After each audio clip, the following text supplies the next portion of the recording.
İmek malların doğru tutması verir kolaylık koruma, onların kalitesini bırakmır bozulma var. Bir sıra kural angılarına göre mal kendi kalitesini koruyur. Her bir mal adini kendi kuralı var. Onlar çekilir malın soyundan. Doğru korumanın hatırından mallar daha seyrek bozulurlar. Только здоровье населения, безопасность продукта, если Diğerinden bakarsaydık taze mallar bağlı insanın sağlığından, ekonomikanın ilerlemesinden. Yerlin bizim devletimiz yaparsaydı kaliteli malları o gösterir hani panir faydalı çalışır. Bu üzere kurulur iyi koşullar yaşayanlar adininde. Mal daima bozularsa o zaman kimse onu almır. Yavaş yavaş o tükenlerden kaybeder. O kuvvetlerin hem satın alanların probleması.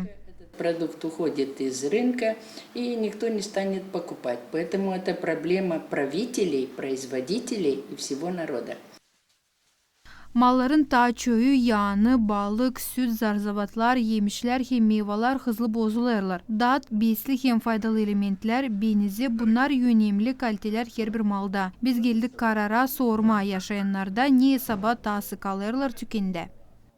По мере своих, допустим, Varsa vakidim elbetki bakarım malları her taraftan. Ama açan alatlarım eve geldiğinin hesap alırım hani mal vakitinden çıkmış. Savaşırım yerinde malı öğrenme hani böyle olmasın. это было все по срокам. В общем-то, если так, то встречался там, значит, не в Камрате, но поскольку я Bütünden aldığının karşı geldim böyle olaylarla. Kendim değilim buradan ama sıkça Kişinev'de karşı geldim bozuk mallarla. Bilirim hani var kanun hangisi koruyur satın alanların haklarını. Var nice onlara danışma kendi soruşlarından. там, значит, и они имеют право подавать в суд, и там, значит, санкции очень большие.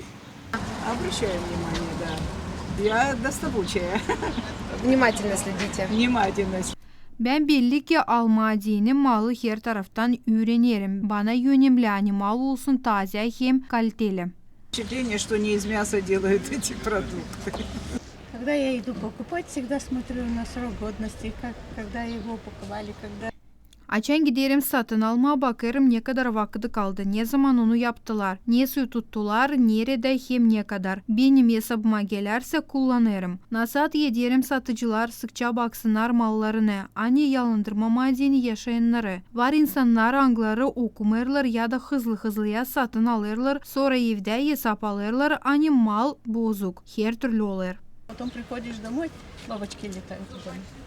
Korumak malın satın almasının bir etapı. Her bir satıcının yön davası satın alana malı yetiştirmeye taze. Marina Tapal, Irina Karaman, Sergey Georgiev, Grigoriy Stavilov, Artyom Tapal, GRT Haberler.